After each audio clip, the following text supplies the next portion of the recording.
letter from the prophet Elijah. Many want to question that Elijah ascended to heaven, using a letter written to the king. This letter can be seen in 2 Chronicles 21:12-15. In it the text says, "Then a letter from the prophet Elijah came into his hands." Reading in every book in the 2 Chronicles, there is no quote from Elijah except this verse. It does not say that Elijah wrote the letter and it was sent in those days. It only mentions that the letter reached the hands of the king.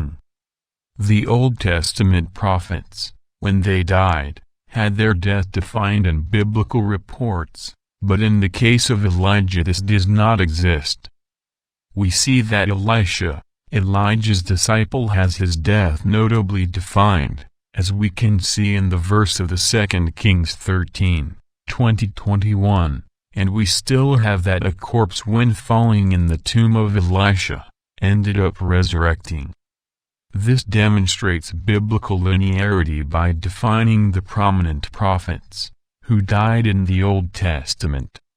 Which again determines that Elijah did not die, and was taken by God, as it says in the 2nd verse of Kings 2:1.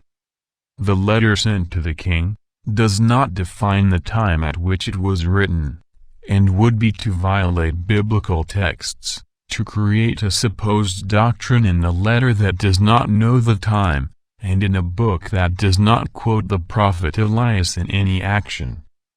For example, Isaiah writes about Cyrus 200 years before. From Cyrus becoming king, we can see this in the verse of Isaiah 44 hours 28 minutes. In fact, reports determine that the text reached Cyrus' hands.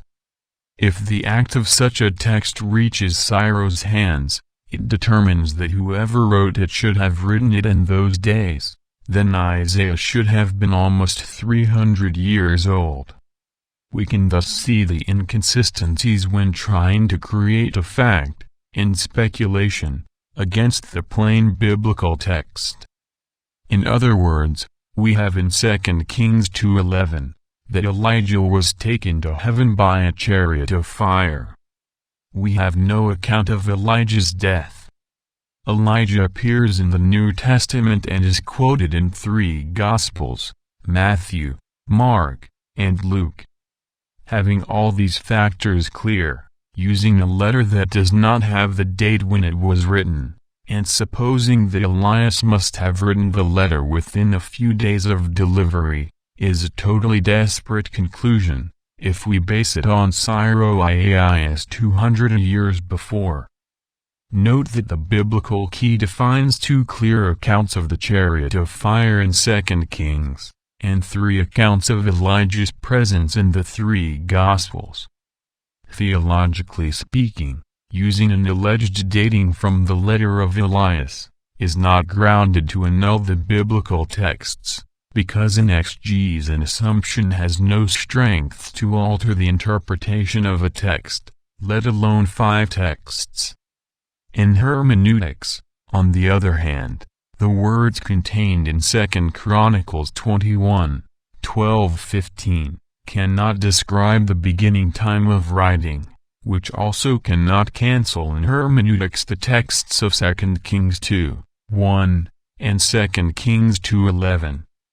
There is no sustainable ground to define that the letter must be written after Elias ascended to heaven in a chariot of fire. It cannot be accepted either with the use of hermeneutics or exegesis, because the fact defined as support is merely a deduction, a non-mandatory assumption. That is, it is not mandatory that the letter was written in a few days, nor that texts in the Bible are not written in centuries or even millennia before the fact.